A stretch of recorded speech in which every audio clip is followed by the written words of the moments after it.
Hey everyone, welcome back to the official Out of Order. That's our name. Woo! We named it. Second episode. Thank you everyone to everyone who tweeted at us and participated in the voting. And the 16 voters. That's so many, honestly, man. I was really surprised. 14 more than I thought would be. were the two of us gonna be? Yeah, Did you vote? I don't. Did I vote? I voted. I didn't. I voted on mine just so that I could see the progress of. I Oh wow, that's awesome. Hi. Oh, it's so pretty. Sorry, that's my niece. She's showing us Mr. Potato Head. Well, okay, so just once again, thank you guys so much. I'm your host, Gino Furl, and this is my co-host. I'm David Atwell. And we are here to talk about Star Wars. Yes. Whoop, whoop. So this week's episode, we're going to go through all of the episodes and what our favorite and our least favorite things are about each episode.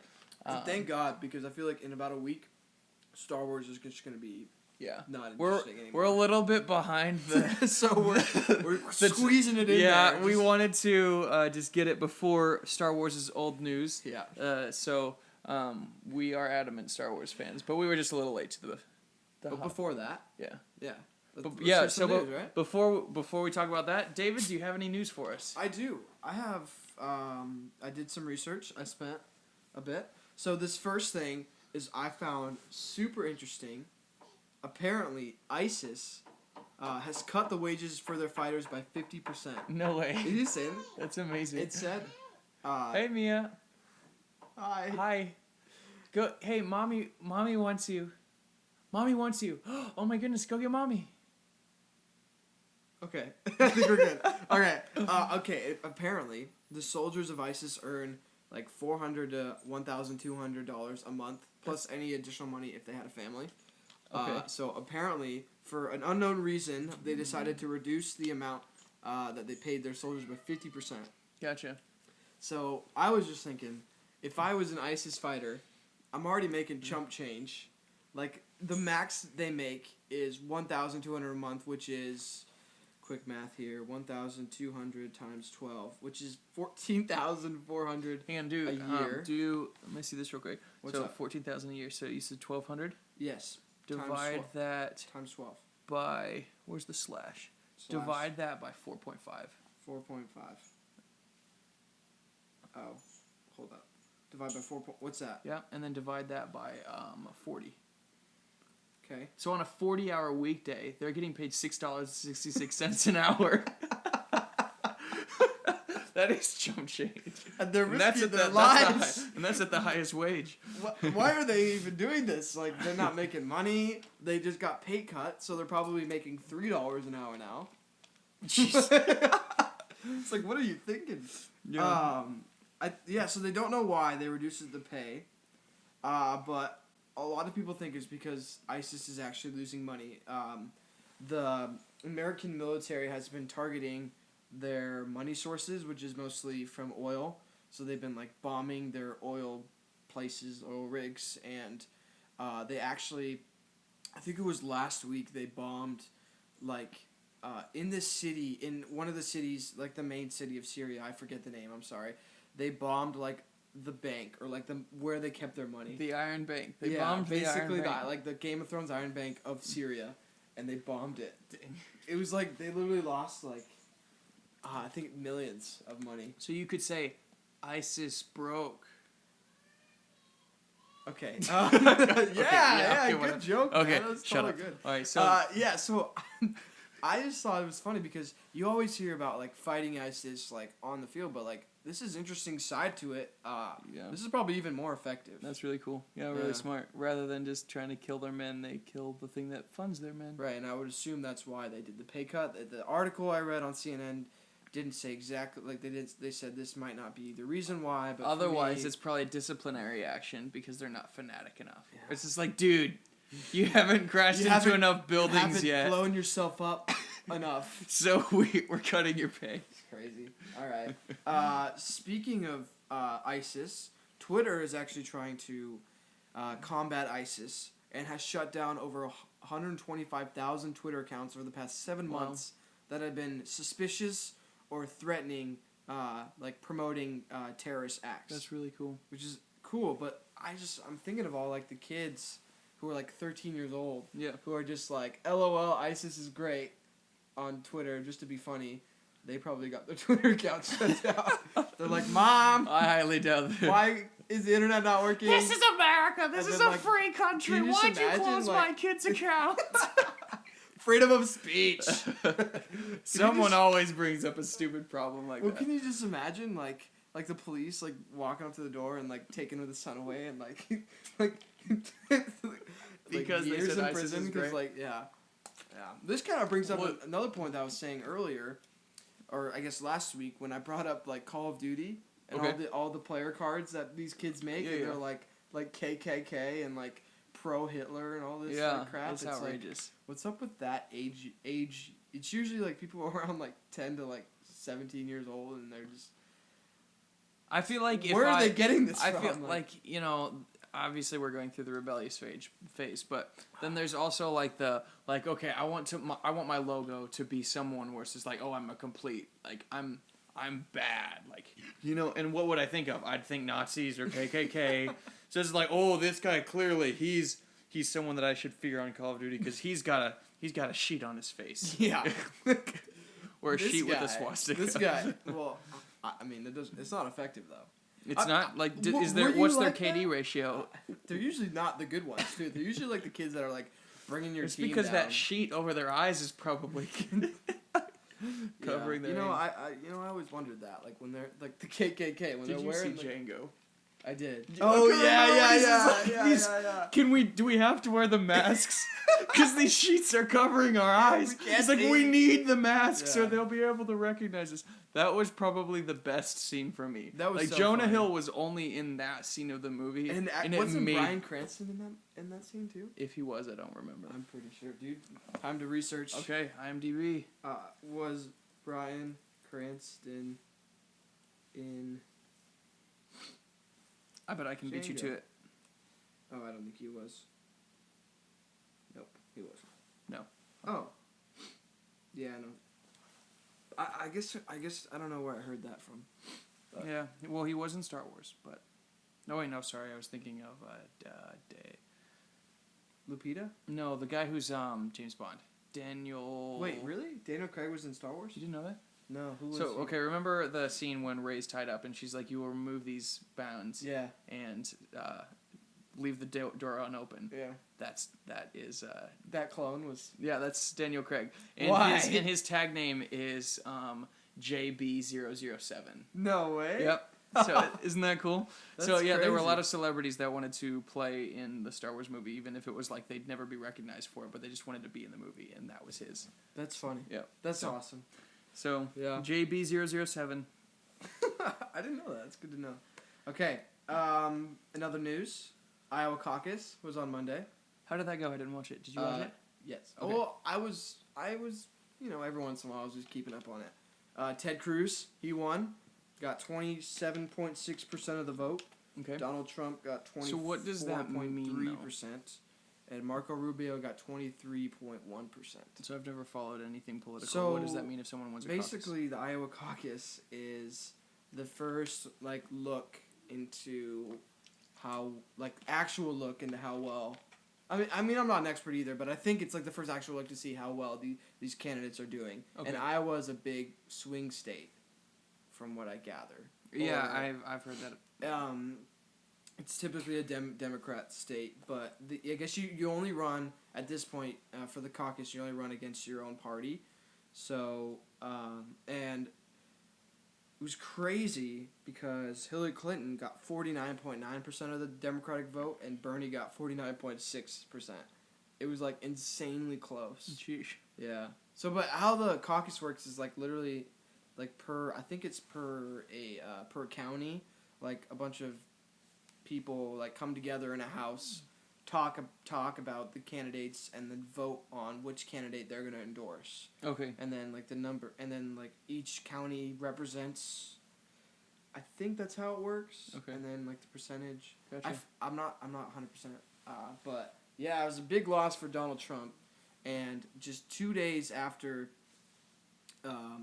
or maybe just the day after Donald Trump lost, he accused Ted Cruz of claiming that Ben Carson had dropped out of the race and urging all of Ben Carson's voters to vote for him.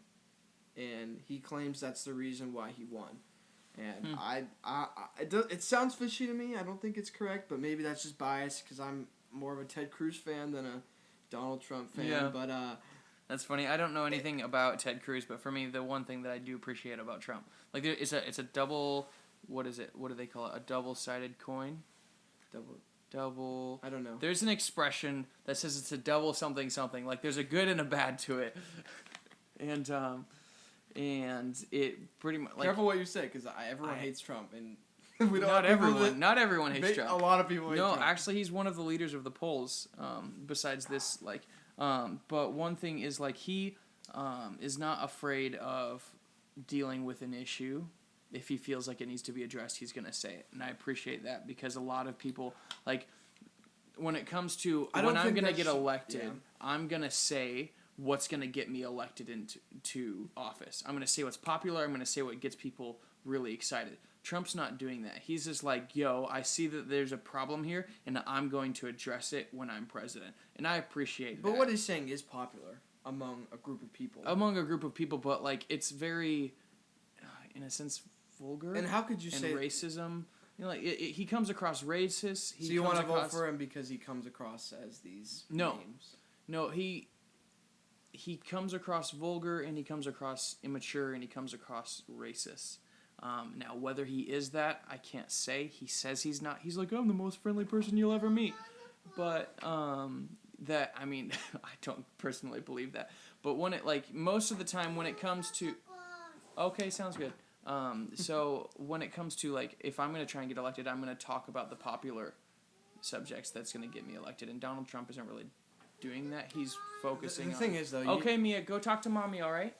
To an extent, you need to talk about the popular subjects because they're what you are probably going to address when you are a candidate. I just think you can't like a person just because of the way he says things. You also have to like him because of what he says and what he stands for and what he says is... like some of them are just way too far. Building a wall. Stopping all Muslim immigration. A lot of things that I don't agree with. But anyways, that's just I got you. I mean, I was happy about the way it resulted. You didn't see season 2 of House of Cards, did you? I've seen half of it. Okay, so there's did you see when he talks about like you're entitled to nothing? No, I haven't yet. So there's a scene where he... You showed me that scene, though. Oh, I did? Okay. Yeah. So he in that speech, he's like, he's just like, a lot of the times when presidents in their first half of their campaign, all they do is try and do something just to prepare themselves to be, like, butter up to the community so they can get elected into the second term, and then they start making action as the president. Yeah, I've heard about that. Yeah. And I could agree with that. And then he's just like, I'm not gonna run for president. And it turns out he was just lying. But like, in the same regard, I feel like Trump he's not taking the most popular stance. He's not saying the most politically correct things. He's just saying his mind, and he's saying the things that he feels like is wrong.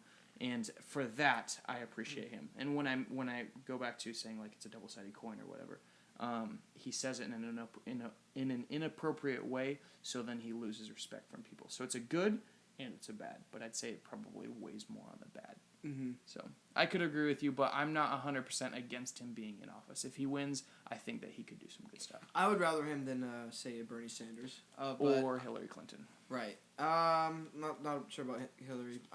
Probably. It's crazy that like I'm like actually paying attention to politics because I can't even vote because I'm a Canadian citizen. Oh, that's right. I completely like people are like, hey David, who are you gonna vote for? And I'm like, I can't vote. And is that a bummer? Yeah, it's a bummer, I guess. But part of me actually wants to move back to Canada, so that's why I haven't got yourself a special lady friend. I don't know.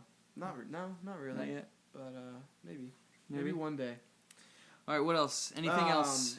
In other news, Super Bowl is this Whoop Sunday. whoop! Well, actually, I'm not as pumped as I would.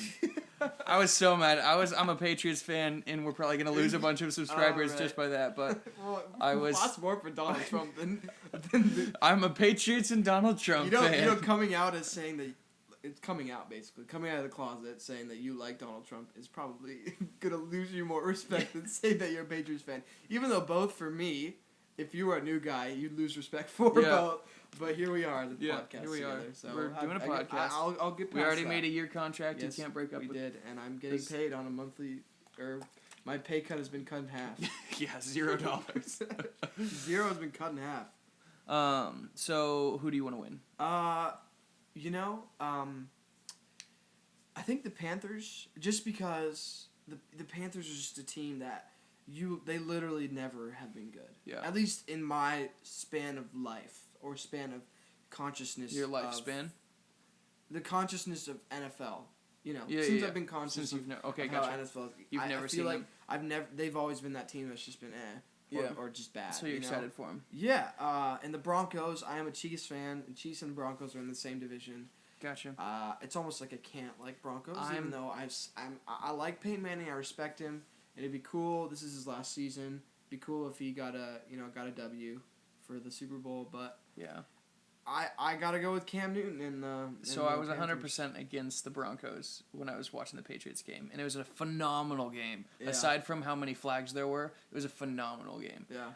And so I was really mad, and at first I was like, I'm gonna go for the Panthers, but just because I know what it would be like, I can just imagine what it would be like to be like, you know what, I'm about to retire, for the sake of him and how many records he's broken and what he's done to elevate the game. I want him to get Peyton Manning to get his.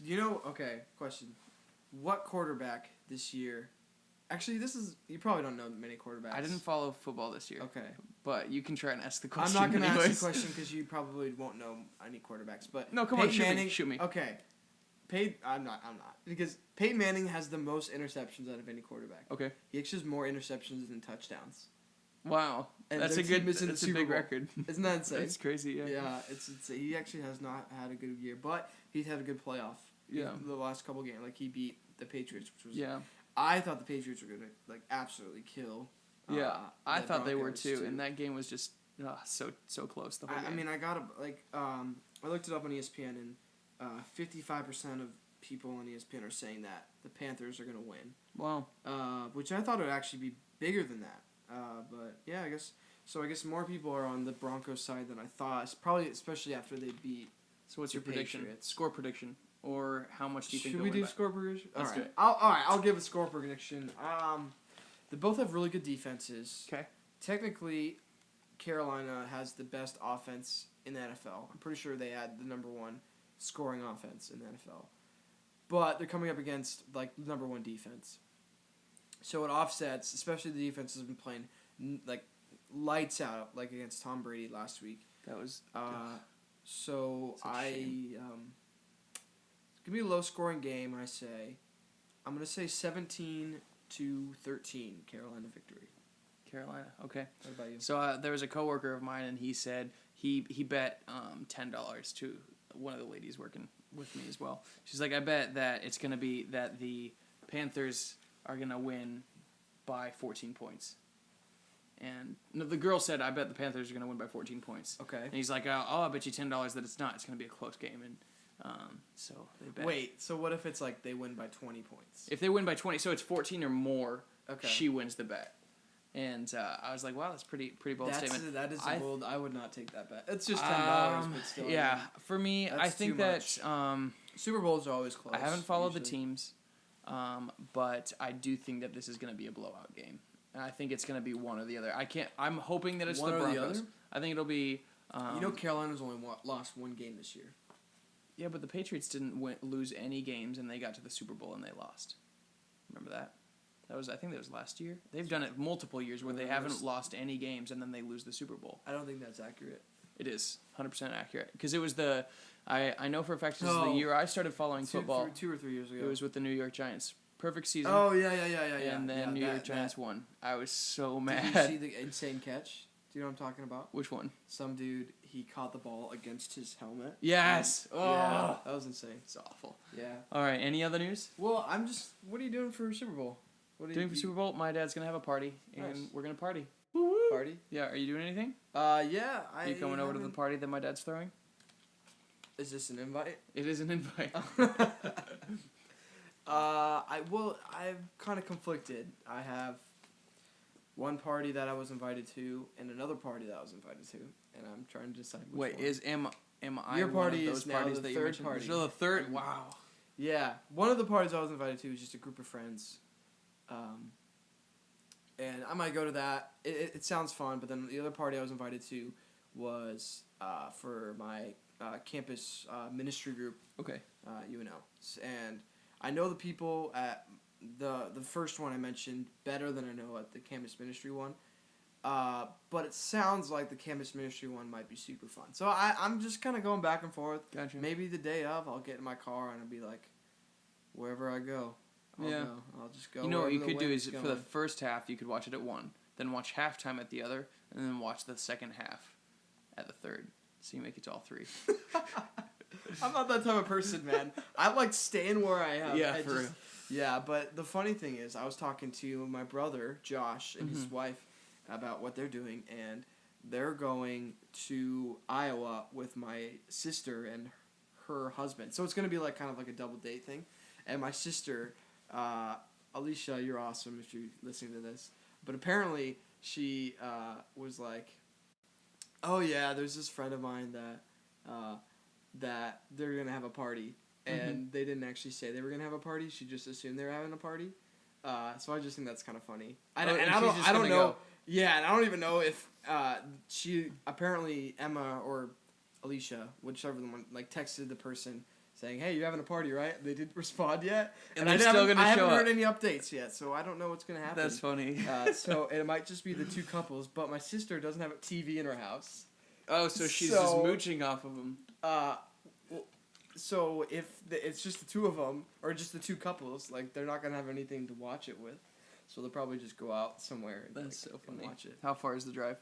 What's an hour away? It's Shenandoah, Iowa. Okay. It's not too bad, but yeah.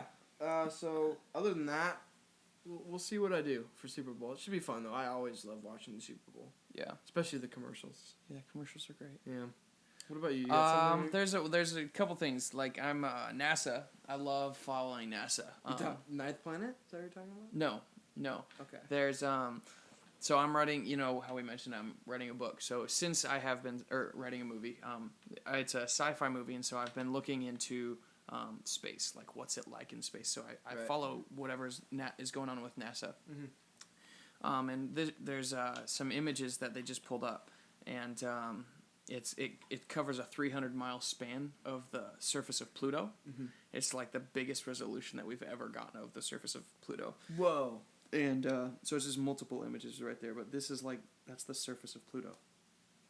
And I know you guys can't see this right now, but it's essentially just pictures just like this giant can show stretch. it on yeah, the we can YouTube. show it on the YouTube video. Watch it on YouTube, by the way. Just a little plug here. Yeah, if you're looking on YouTube and you're looking away right now, look at the screen. Isn't that amazing? It's sweet. I'm looking really at it cool. on the iPad so right it's now. like It's awesome. You see the valleys, you see like I don't know if those are canyons or if those are frozen rivers. It looks like a road, bro. They wouldn't be frozen rivers. No, there's nitrogen and there's water. There's icicles. They've found that there's nitrogen and frozen water that is moving on the planet. It's so there's like water on Pluto. There's water on Pluto. It's covered in it. How come that wasn't a big deal? I mean, because it's not a planet. It is a planet. It was.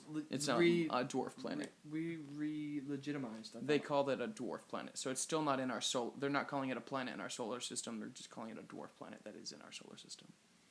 Okay.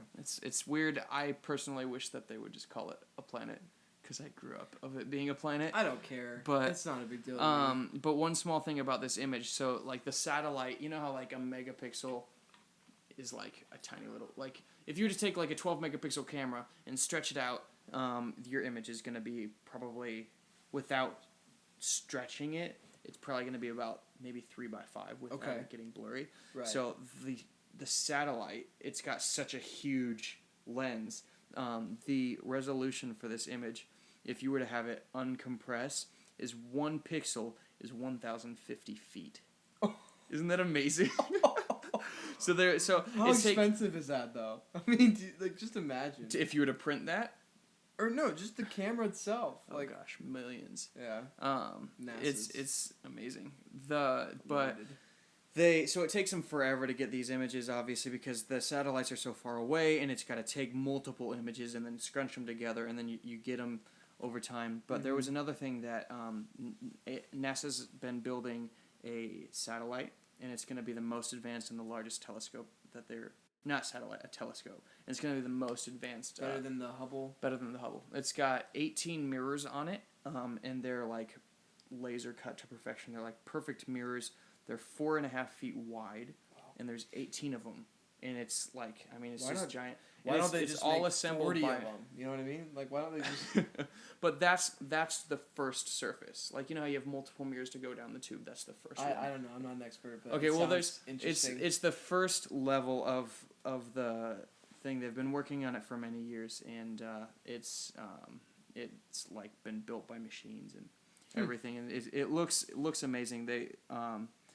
I'm really excited for them. I love NASA. Yeah, okay, just looking at this image again, like it literally looks like a dirt road. Yeah, or like sand or something. And it's interconnected, you know, like almost as if there's like already like a civilization. Someone's already started building roads. Like, it's like, all right, we're ready to habitate this dwarf planet, you know, like it's insane. Do you think man. the mines of Moria are there?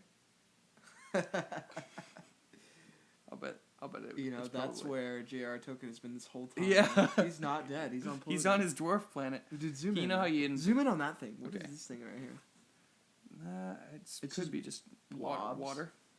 Yeah, or if you're looking at the image, like on the top left of the image, there's like two... It looks like they literally cockroaches. Look like bugs. Yeah. That's what I was thinking. Yeah, yeah. But that's sweet. It's amazing. That's so cool. So, have you heard about this ninth planet, though? Yeah, apparently, Planet X, right? Yeah. Why don't you just call For real, call it Pluto. No. It's the ninth planet, so why don't you call it like the 1X instead of the X? The 1X? Oh, yeah, the IX. Or IX, yeah. Ix. They could call it Ix. Planet X. Yeah. Yeah. That'd be good. Yeah. I like it. Instead of just... Put it... It's like you're getting tased. I never thought of that, but if they it... call it X, then it would be the 10th planet. Right. I mean, I'm sure that they're There's not even thinking about that. They just are not telling us about. Yeah. It's pretty crazy. Yeah. Should we get to it? Let's do it. Let's do it. All right. What are we getting to? Star Wars. Pros and cons of everything. I'm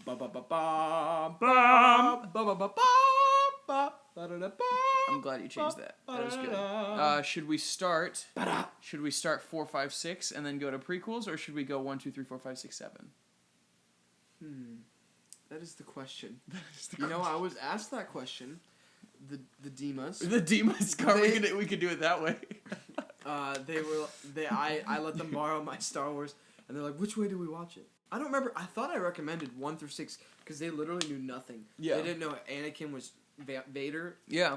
They didn't know anything, so I was like, "All right, watch it 1 through 6, I guess. Just know that there's like a 40-year difference between or whatever 30 between 1, 2, and 3, and 4, 5, and 6. Yeah. I think I remember them saying they liked 1, 2, Did you hear the order better. that they watched it? What did they watch? They watched it. I don't know who recommended them this.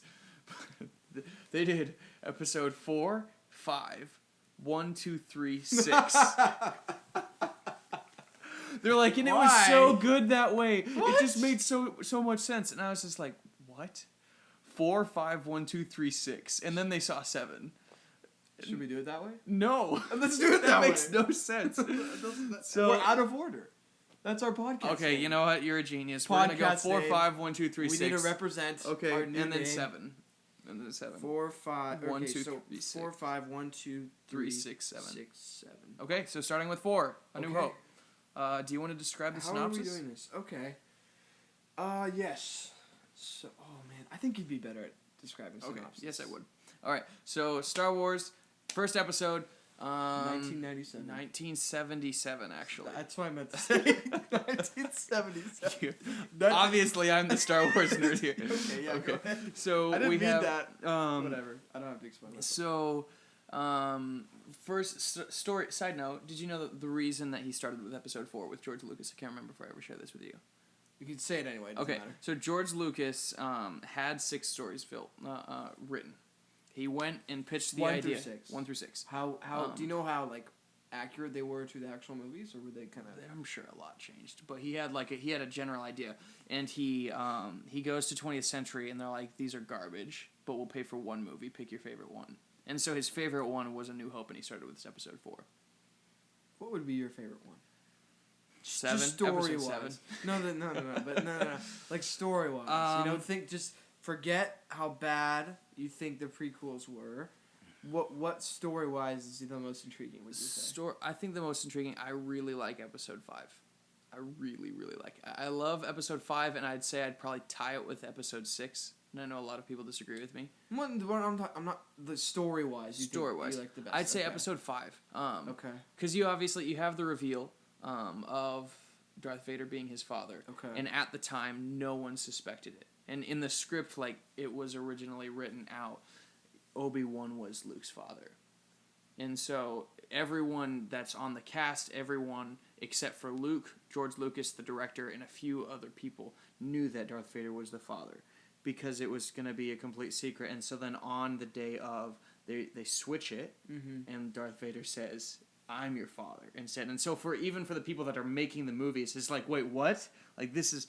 And so it was this big reveal, and that at the time was amazing. Yeah. But then also Star Wars to me has always been like, it's about the characters, it's about the family, it's about the redemption of family. See, but the only problem I have with that is that I think 4 would probably be the one I would pick. Okay. Just because you don't need prior context to watch that movie standalone, but if you watch number 5, you would almost need to know about episode 4 to watch it. That is fair. And if I was to say the most interesting story, I would actually say episode 3, because I feel like the most happens during episode 3, like the biggest character changes, the good guys become the bad guys, the main character like literally becomes dark.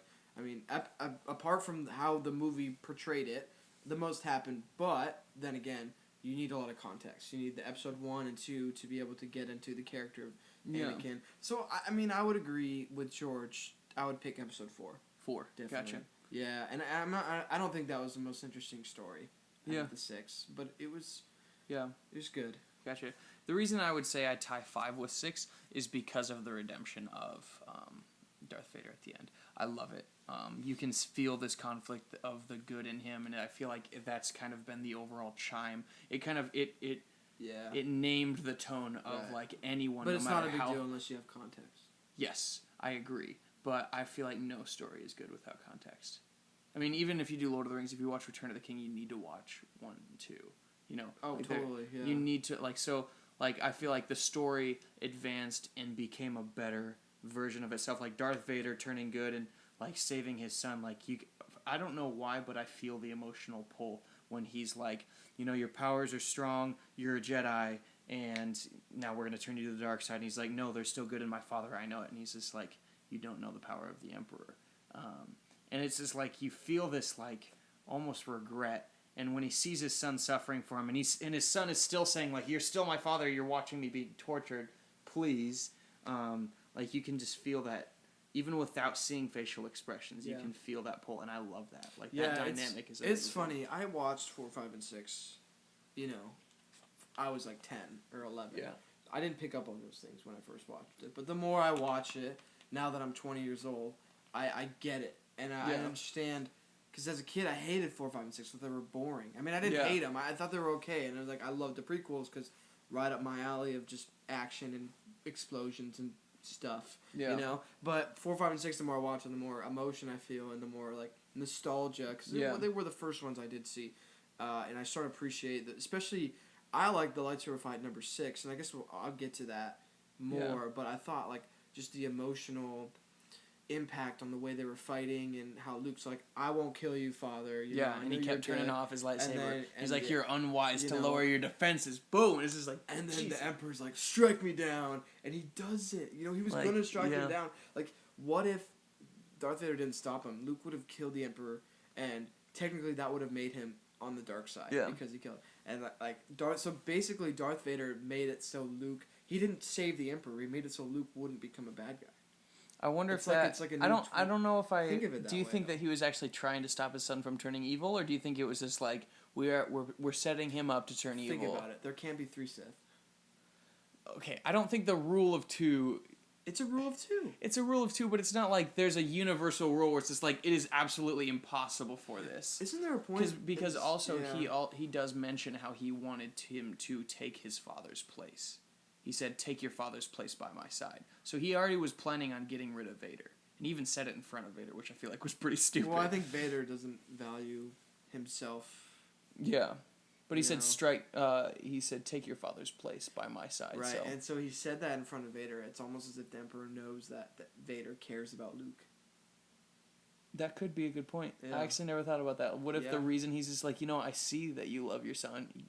That's a bad thing. You're no longer my apprentice. I'm going to take your son now. Yeah. Which would have been And extremely Vader, devious. Yeah. Yeah. But it's kind of cool. Yeah. Huh. Interesting. So we'll start episode 4. We'll kind of get back to it. Okay. Favorite parts about episode 4, what would you say? Oh, jeez.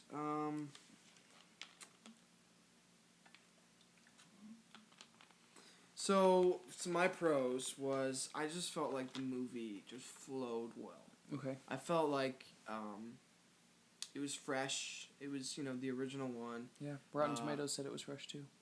Certified. Yeah. Fresh. It's certified, yeah. And you know it's good then. Yeah, I like the progression of just Luke just in that one movie, and the bond that he had with Ben Kenobi.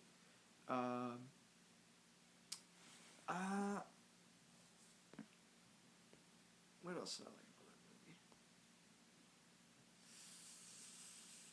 Oh, yeah.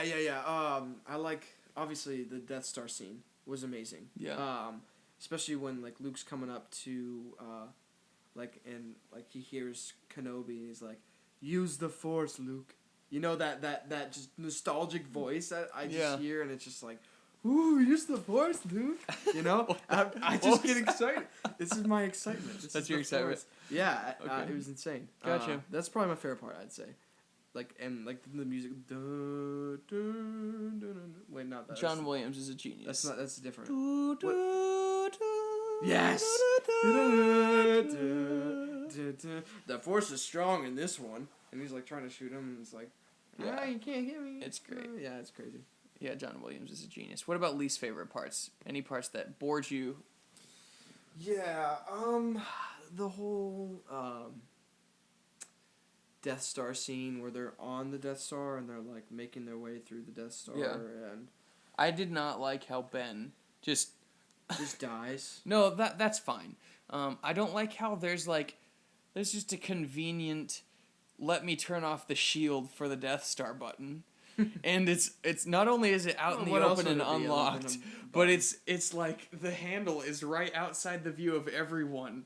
There's the bridge and then it's on the opposite side. So it's just like, where should we put these controls? Well, let's put it where everyone can do it.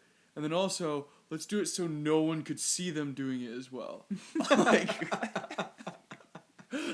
Whoever made those designs on the Death Star why did he have to go to it? Why couldn't he just force it? I actually didn't ever think about that. He could. He could have just he could have stood at a distance, forced push button, and then there it is. That awesome sound effect. Sound effects are sick. I'm not gonna lie. That's sound effects and music literally make a fourth of Star Wars itself. Yeah, I could agree. Yeah. So it's some of my cons for the movie. I felt like the dialogue was annoying. Do you know what I mean when I say old school 70s 80s music?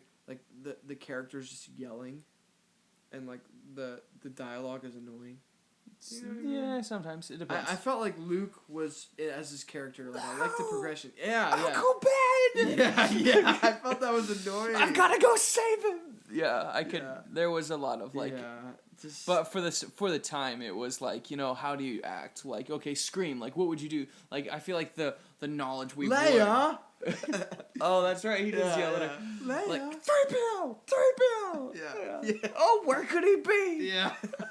That's what I'm talking about. Yeah. Just, I feel like the knowledge they don't do that anymore in movies. The knowledge that we've learned of what a person actually acts like and portraying that into a movie definitely was so new back then. Yeah. And I don't care if it was a long time ago. The lightsaber fight with Vader was just straight boring. Yep. I could agree. I did like it. I'm sorry. I don't care if it was in pretty the 70s. boring. They're just like holding sticks and like they just didn't do poking at anything, each and other. they're antagonizing each other. He's just like, he's like, but now I am the master. Boom, let's hit the lightsaber once. Okay, now it's Obi-Wan's turn to talk. He's like, you betrayed yourself, dog. Like, now you're master of evil. Just imagining watching it and like in the 70s, right? It's a new thing, and like every time the swords clash, you're like, oh, you know, like it's just like so cool. Imagine if no one had ever seen that before. And you travel back in time, you bring episode 3 and show them that lightsaber fight. They're like, poo, poo, poo. I mean, they're moving so fast compared to it just blows their mind. It would make, and then you release episode 4. So you start with episode 3, and then the sequel. They make episode 4, and they'd be like, "This is boring." Yeah, they probably would. Yeah. What about you? So, I'd say good. Obviously, good foundation. There's like. I like Han Solo. I like his swagger. I like the fact that it ends up being Harrison Ford, even if it was by mistake. You heard about that, right? mm-hmm. He only applied because someone like asked him to. He wasn't interested in doing it at all. Yeah. And I mean, he's perfect for the role. I don't understand that because like this is the rule that like, but like I heard he didn't like playing Han Solo. So yeah. he not only like he didn't apply for it, he didn't like it. And he was ready to get out of it, but everyone loves him for it. It's well, that's what made him famous. I mean, this is before Indiana Jones. Yeah. So, did he like Indiana Jones? Probably. Yeah, he said he wants to do one more Indiana Jones, and he is going to. No. Steven Spielberg said he's going to do it before he turns 80. Really? Yeah. So as long as it doesn't have aliens, I'm okay with it. I didn't even watch It's that one. it's awful. Everyone told me don't watch it, David. It sucks. I was like, okay, I won't watch it. It's awful. You know, like, the new Terminator is so bad that I didn't would watch say that either. it's so bad that I would say it's worth watching, but Indiana Jones is so bad that I'd say it's not worth watching. It has Shia LaBeouf, though. Right? It adds to the demise of it. Oh. Yeah. You know what? Everyone likes to make fun of Shia LaBeouf, but I really like Shia I liked him LaBeouf. in Transformers and Disturbia. I like him as a person. I think he's just so funny. And just with the bag over his head. The crazy stuff he does is just it's awesome. great. It's pretty good. What else was he in? Disturbia, great movie. Yes. Love that movie. Yeah, what else was he? Was he in something else? He was in Indiana Jones. Eagle Eye. Eagle Eye was okay. good. It's okay. Wasn't bad. Oh, was in he? Transformers. He was in Fury. He did very well in Fury. Fury was an amazing movie. Yeah, that was great. I want to see that again. I want to saw. Did I see it with you? I don't think so. He did Lawless as well. Anyways. Yeah, so I'd say good. You know, it was a great foundation. Music, phenomenal, obviously. Death Star was obviously a great idea. Yeah. I'd say the negatives that I would place besides the controls on the Death Star, I don't like how undeveloped Luke was. I get that, like it was just like he was a farm boy. What did he do on the farm? He wanted to go to school. It was just like, maybe it's just nowadays I feel like you could say a farm boy and everything. And everything that they mentioned about Luke is like a cliche. But I felt like Luke's beginning is 100% of a cliche. You have to see it in the context of when it was made, though. It's a cliche now because stories have literally based characters off of Luke. Yeah, I agree, but it's just like, it was... Like, there was no depth to Luke until situations happened to him. Does that make sense? So it's like, when I see Luke, there's nothing that I like about him. There's nothing special about him. It's just, he's just a guy. And then as the situation, like, he comes into contact with the Empire, and then he learns the Force, and then he becomes a Jedi, like, then there's more depth to him as a character. But before those things, he was kind of just a guy. I see which that. Is fine. Something about me just really likes Luke. We'll just disagree on that. Like, because one of the things I liked about 4 is I liked the progression. I know you. Yeah. No, I love the progression of the movie, but I just feel like right at the beginning. No, the progression of Luke. I guess at the beginning, I don't know. It was just a new movie. It was a new scene, new character. I loved Tatooine. Yeah. He just reminded me of a teenage boy living on this crazy cool planet, a farm boy, and I eat that stuff up, and Yeah. Maybe you don't. That's fine. Gotcha. Do you think Han shot? Okay, well, we all know the answer. I don't care. Han shot first. You don't care? I don't care. Han doesn't care. Or even Harrison said doesn't. He doesn't care. He doesn't like Han Solo. He doesn't care. He doesn't care who shot first. Yeah. I think there's one more thing that I was thinking that I didn't like about it. Oh yeah, it was when at the end of the movie, like, you know, when they first show the Death Star firing, it takes them like no time to fire the Death Star, and they're like longer. Fire, and then it takes like they have like 2 minutes before it gets ready to fire. It's just like, make it consistent. The one thing like I loved about the new Star Wars, they said 15 minutes. It was like it's 16 minutes in the new Star Wars movie, but I'm just like 15 minutes to 16 minutes. I can live with that. Like that's pretty stinking close. Didn't they say like 3 minutes until launch and like you timed it? It was pretty stinking close. It was almost exactly. That's and insane. So I love that. I love that in a movie. Like I feel like you can take advantage of that in your scripting too. Like just change the line. Film your movie, cut your movie, and then you realize it's a 3-minute scene and change that line and say it's 3 minutes. Yeah. But don't say 30 seconds and then make it take 3 minutes. I just feel like it's just like what are you doing? So I didn't I didn't like that about that, and I hold that rule to every movie. I don't care how old you are. Just if you say 30 seconds, make it at as close to 30 seconds as possible, because then everyone's just like, how you should have fired by now, right? Like, so it's taking longer. I wonder why. Oh, it must be the movie. Episode 5. Favorite part. Favorite parts. The fight, the iconic fight at the end. Which one? Where Vader's "I am your father." Oh, yeah. Cuts off his hand. No, falls, and then stupid. He gets sucked in some chamber and survives. And like, okay, that was kind of dumb. But I liked. It's just a scene that is so memorable to me. Like I think of lights. I think of Star Wars, and I think of that scene. Yeah, I could agree. I'd say my favorite. And the carbonite. Plus that. The carbonite scene. Carbonite. Where Han Solo is like, yes. right, you know. Golden. I love you. I know. So great, cocky bastard. Such a jerk. It's sweet. I liked, for some reason, it's always stuck with me when Han cut the tauntaun and put Luke in it to help him survive in the cold. I loved that. I was just like, oh yeah. To me, that was just like, that is the most ingenious thing. I wouldn't have thought of that. And as a kid, it just blew my mind of like, that is so smart. Like, I also loved when he was trapped by the monster thing, the guy from Monsters Inc. You know, the abominable snowman. Yeah. When he took him and he's like, snow cones. Yeah. When he's hanging upside down and he's got to get the lights. Snow cones. That would be a great. They're yellow. Yeah. Yeah. I loved that scene because like it's his first time encountering the Force and he's trying to pick up the lightsaber to get free, and this is like so intense, and you're like, is he like, you're scared for him at that moment. Inching, it's just slowly like, snow is so getting heavy, towards him. Know? That scene is phenomenal, and then you've got, I mean, there's so much that they just added to the universe. Then you've got the Yoda.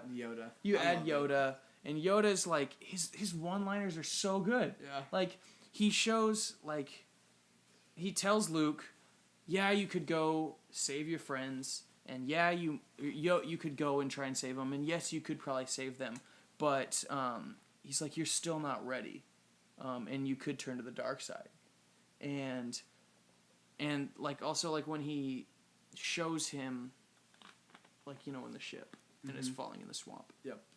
And Luke's like, I can't do it. I can't it's do impossible. it. And then Yoda does it. Yeah. And Luke says, like, I can't believe it. And Yoda says, that's why you fail. Yes. I'm just like, that is so good. Like, why don't teachers teach like that? Like, kids are like, oh, I just can't do it. It's just like, you know, that's the reason that you're failing. Now, they're like, no, it's okay, kids. We're going to teach you, and we're going to, like, I hate it when people butter everyone up. Yeah, the problem with that, we don't have to get into this. Let's get into this. The problem with that thinking that I've learned just recently is that kids won't listen, and then they'll grow up not listening. What do you mean? I feel like the way you teach, sometimes people are receptive to teaching in different ways. Mm-hmm.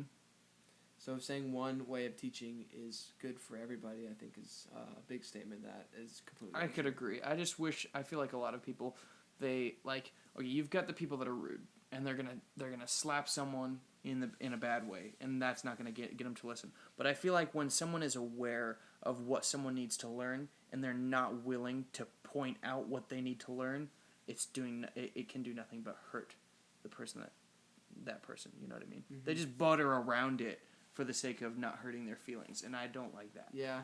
Some people can only take so much of hurting their feelings before they shut you out, though. But that's not the teacher's fault sometimes. I'm not saying it's not teacher's fault, but we're talking about effectiveness, right? Yeah, I agree. It is the teacher's job to make the student listen. Mm-hmm. It is the student's job to learn from the teacher. I should write that down. That's actually pretty deep. That's deeper. Yeah, and it's a two-way street. I mean, a lot of students, they don't realize that. Yeah. But, like, so you have Yoda, and he beats R2-D2 with the stick. He's like, mine, give it to me. He's got the flashlight. Yeah, explain to me the facade that he puts on at the beginning of, like, the cute, funny, dumb, annoying creature. Explain that facade. I've never understood why he acted like that at the beginning. Well, the first thing would be, let's just say he didn't know Luke was looking there for him and he crashed. Uh-huh. He's probably like, oh my gosh, this is my first time I've seen someone in a million years. And he sees a flashlight. Like, he's just like, like, he never does that again in the rest of the six movies that you've seen. In the first other movies, he's always been around people. You know what? Like, you ever seen Castaway with Tom Hanks? He starts talking to a ball. He's like, Wilson! Like, I haven't Yoda, seen that. It's on Netflix, though. I should watch it. Yoda probably saw that flashlight and was thinking, Wilson. So, I don't know. I think that's not a good enough explanation so for I me. think that, like, he was probably just like, oh, I'm going to welcome these visitors. And then he was just like, I'm looking for a Jedi Master. He's like, Master, you're looking for? Found him, you have. And then he's like, I'm Yoda. So I think that it was like he realized that he was looking for him. And, yeah. It kind of seemed out of character to me, though. Maybe. You know what? I think he probably was... Let's just say Yoda's super wise, right? We're just assuming he's really wise. He's super wise. He is super wise. We're not assuming. I think that he probably knew that Luke was Luke, and he probably knew that he was looking there for him. Yeah. But he there's no way he probably did it. He senses for that. real. Yeah. I think he was probably waiting for Luke to make the first move. Like, if he's like, "Come for your training, have you?" Mm-hmm. Like, he's like, he wouldn't say that. It's Luke's job to initiate the training. It's Luke's job to seek out the Master. It's Luke's job to take even this on. when Luke said, "I'm looking for Master Yoda," he's kept. He said, I'm looking for a Jedi warrior. He's like, looking for someone. Found him, you have. Yoda, you're Yoda. Like, he gives himself up. It's like a 5-minute conversation before he gives himself away. Right. So, I mean, it's not like he held it on for too long. Yeah. So he says, I'm looking for someone, and he said, you found him. It was just weird to me, you know? It just was like, even as a kid, I was like, I don't understand why he's acting like this. Yeah. I mean, it's funny, kinda. I think it realistically... to me, it seemed like just comedy relief that it was for the sake of the movie. It didn't work for just me. like Obi-Wan saying, Darth Vader killed your father. It was for the sake of the movie. Even though he justified it, he's like, Luke, you must understand that the truth is always a matter of our point of view. And I'm just like, it's still a bold-faced lie, you freaking jerk. So manipulative. Yeah, it was terrible.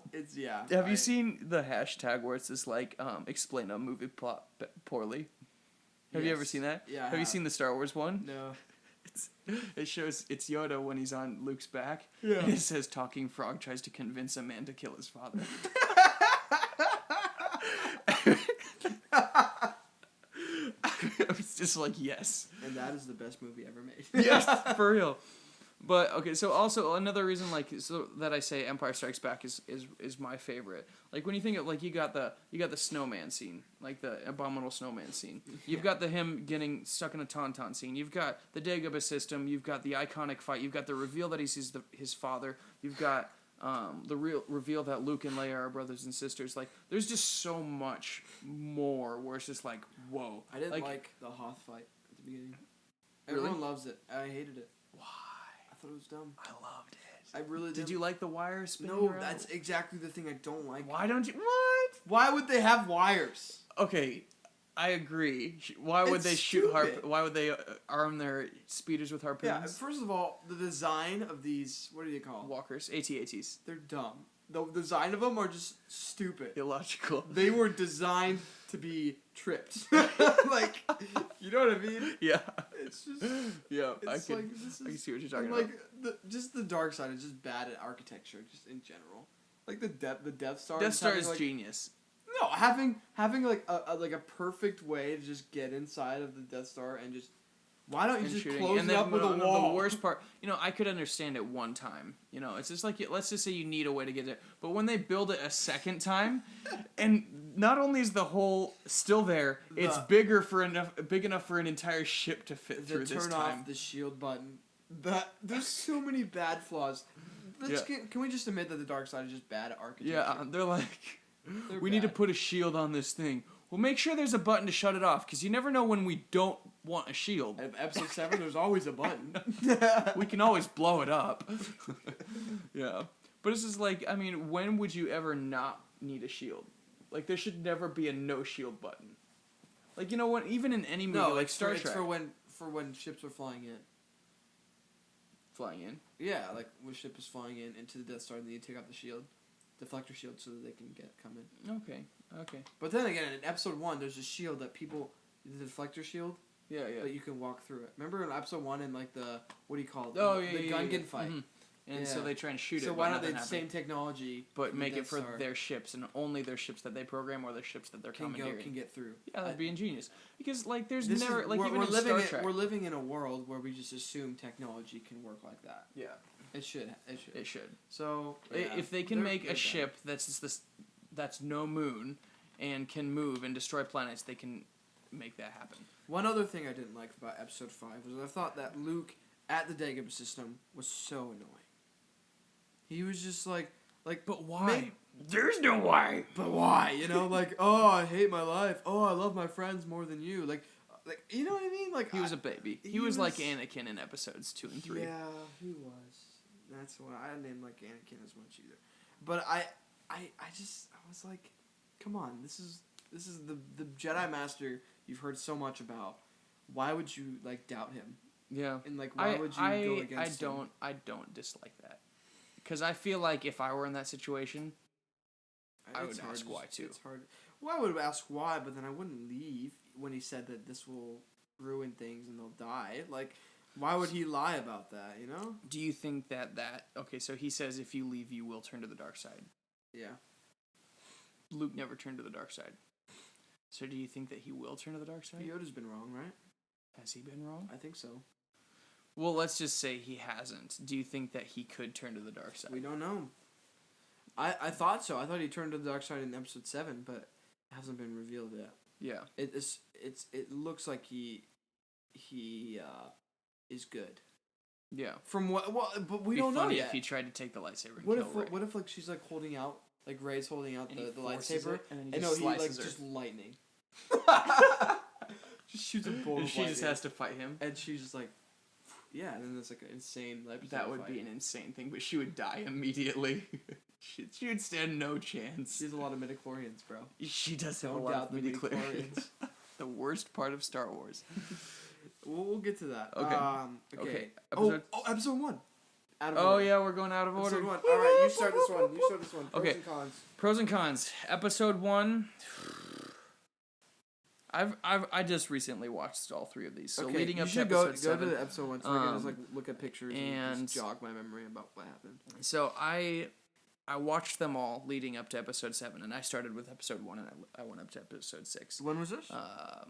When was what? When I was When doing did you this? watch I it? started about a month and a half or 2 months before Star Wars Episode 7 came out. Okay. So, I'd say the good, Darth Maul's lightsaber. Darth Maul as a character was pretty Super terrible. Specific thing to Yeah, like. because his lightsaber was ingenious. It was a great idea, and it's intimidating. Him as a character, okay, let's say Darth Maul as a character is great. Darth like Maul 2 and the lines. way he was utilized in the Star Wars universe was poor. Obviously the lightsaber battle. The music, John Williams definitely was like new movies, new music. Like those movies, like the first movie was the one where it's like, Oh, I love that song. like That's my favorite song in Star Wars. it's amazing, and I love like it. I feel like John Williams was like, we're gonna like, if anything, he deserves like 1,000,000 times of the credit because he carried those movies, even though they were poor movies. The music was just obviously it made the movie feel better. So the music, the lights, Darth Maul's lightsaber, we could say Darth Maul. And the pod racing. Pod racing was cool. Okay. Everything else is garbage. You know, I'm with you on a lot of them. Pod racing, I loved. Not much to say about that. It was just a part of the movie that you'll never forget. Yeah. Especially you love it as a kid. I still love it now. Sound effect. Like if I would pick any scene, well, no, I won't say that. It would have to be the lightsaber scene. Yeah, it'd be the lightsaber scene. But I mean, it's just one of my favorite scenes in all of Star Wars. Yeah. It's like I've never been so into racing before. Yeah. Like I hate watching NASCAR. It was really it's cool. like you're almost like I wish. This what was did a you thing think in real about life. how they made Jabba the Hutt's dad, and then having Jabba as a kid? Did you feel like that added any value to the story? No, I it's just didn't kind of either. weird. It was just like, oh look, it's It's Jabba. just like they're just making things make sense. Yeah. Yeah. I don't really care about that though. Yeah. Ending lightsaber fight is actually my second favorite fight in all of Star Wars. Okay. For me, it's third. And we can get to my favorite later, but yeah, I just like you said, the music is amazing. The way they utilized the environment they were in, like the deep abyss, and the 2 versus 1, and just the lightsaber that Darth Maul has. Did you notice how he uses the Force to pick up that thing and open the door, like slam it against the wall to open the door? Maybe. When Obi-Wan and Qui-Gon they first start fighting, and Darth Maul, he just like picks something up and throws it against the wall. And at first I thought he was just like, okay, what was the point? He just picks it up and throws it against the wall. It's like a door switch, and he opens the door. Oh, I do remember what you're talking about. I didn't know that. That's what he. Yeah, it was to open the door. I was just so like, cool. For me, I was just like, okay, now you're a complete BA. Like I liked him a lot. My favorite part of that lightsaber fight though is after Qui-Gon has died. Spoiler alert. I don't care. You haven't seen episode 1 yet. Like, seriously, get on. This is 1999 we're talking about. Oh, there's probably a reason he's not in the next episode, so people could probably figure that out. Yeah. But Qui-Gon dies, and there's this red thing, and, you know, he's pacing back and forth, and Obi-Wan's just like, it's just that anticipating. Waiting for it to go down. And I'm just like, oh my gosh, like, this is crazy. Yeah. Even though there's, like, force fields, like, what are they used for? Like you know the movie just put him in there just for that scene. Yeah. Whatever, I can get past that. It's just so cool. And then just Obi-Wan just goes all kamikaze and is amazing. And that's actually one of the reasons why I don't like episode 2. I'll get to that, but Obi-Wan is amazing in episode 1 and then just freaking terrible in episode 2. It doesn't make sense. But whatever, we'll get to that later. But things I also really like. Okay, you might not agree with me. I like the tone of this movie. I feel like the tone in itself. Maybe this is because this was as a kid. This was mine and my brother's favorite movie out of all 6. It could be. But I was never bored at all in the movie. I loved the new side of Tatooine that we saw. Like obviously and I loved Naboo a lot. I liked the Gungans. Wasn't a big fan of Jar Jar. I thought it was kind of annoying. Yeah. Not as annoying as a lot of people think he is, but thought it was kind of annoying. I loved the city, the Gungan city. Wish I would have saw it again. Yeah. I don't know. There's a lot of new technology in this movie that you don't ever see again. Yes. So I would say I agree with you. He's always made a comment like every time I made a new movie, I tried to add something new that you'd never seen before. And we can give him props to that. But I'd say the way that he utilized a lot of the stuff was just poor. Darth Maul watched Obi-Wan jump over him and watched him slice through his body. Right. He died poorly. Yeah. Yes. Like, it was terrible. No one wants to hear about, you want to attract kids and get them to be a part of this new generation of Star Wars. Mm-hmm. Why do you include politics? I don't want to hear about a blockade and politicians and like that's not like to how you get people Right. intrigued. Making the Jedis like a boring monk type figure. Like, it was just like, there was so much that was new, but he did it in such a terrible way that it was just like, it just leaves a bad taste in your mouth. I got you on that. I like getting to my cons here. I would say that the beginning of the movie was slow to get me interested. I liked it when it piqued my interest. I was good for the. You good? Yeah, I'm good. I was good for the rest of the movie, but at the beginning when they're just like in that what was it, the Trade Federation, and they're trying to convince them. Those two alien guys, you know how they're in all three movies. They're annoying. They're annoying and they do nothing but whine. Yeah. Like they whine to Darth Sidious, they whine to Anakin, they whine to Count Close Dooku. the blast doors. This is like, this is impossible. Nothing can go through our doors. Yeah, it was just like these guys are so pointless. Yeah. Oh, they were terrible. Yeah, they're stupid. Tatooine. No. Tatooine. Darth Maul's death. I'm stupid. He's just Awful. watching He it. literally Bro, it shows his eyes follow Obi. Yeah, that's stupid. Do you think that was foreshadowing to Anakin trying to jump over Obi-Wan? Or do you think that's just coincidence? Remember on episode 3 when he's like... Oh, yeah. Because Obi-Wan can jump over people, but obviously Anakin can't. That's interesting. That's an in- interesting connection. Obi-Wan tells in episode 2, Don't I've do taught it. you everything that I've learned, except how to jump over people when you try and kill them. That was the one thing what was that the difference between what Obi-Wan did and what Anakin did? There wasn't. So, like, Obi-Wan tells him, I've taught you everything I know. But I think under his breath, he's like, except for how to jump over people when you try and kill them. I did hear that, Yeah. It was like, it was so subtle. There was that one thing he failed to teach him. In this situation like, where you need that? to kill someone, What was that? It's like, this is how you fine, jump above them and cut them in He half. might need to utilize that misinformation for his good. Yeah. Yeah. And the last thing, I just didn't understand the whole switch up of the queen. They Yeah, brought like in a how new she had to and she had to end her do it term, for some and she could still be a reason. senator in the second one. Okay, we can get straight to the No, second one. just the point that like they switched, like they thought it would be a cool reveal if like, Padme was actually Queen Amidala, and there was like the Queen Amidala was fake. I liked that. I actually really liked thought it that. I was felt like it stupid. made sense. Whereas it's It like did make you sense would to have me. a double, What- but every why? time she had a double, the real queen was always by her side. Actually maybe not. I'm assuming what would happen would be like if I'm a double. Why would you need to do that though? For the sake of a reveal of a movie. It wasn't even that big of a reveal. I thought it was crazy. Oh, you're the queen. It was like the I am your father moment, but I am the No, queen. it wasn't. It's not even. I didn't care. I was like, if you're a queen, you won- already have buffed definitely up security. elevated. You shouldn't. Yeah, have to it pretend you're elevated not. the story in the sense of like the Gungans wouldn't have fought for them, and she's like, no, I'm the queen. Okay, well, and she then- could have just been the queen and convinced them earlier. I think that like in real life he wouldn't have. He was already like, nope, you don't. We've already fought. We've never teamed up in generations. Why would we ever team up and be like fight a war that's not our war? And then she's like, look, I'm the queen. And then she gets on her knees and she's like, this is my bodyguard. Like, we need you and we need your help. I feel like that's what made him be like, you don't think you're better than us. I like that. I mean, So- it makes sense. I just don't. I don't know. They could have done it better. I don't like. Yeah. I was just. As a kid, I didn't understand it, and now that Gotcha. I understand it, I was like, Gotcha. I feel like it adds... Okay, this is where... Like, I can buy it for movie 1. We're going to go to movie 2 now, right? Anything else you want to say about episode 1?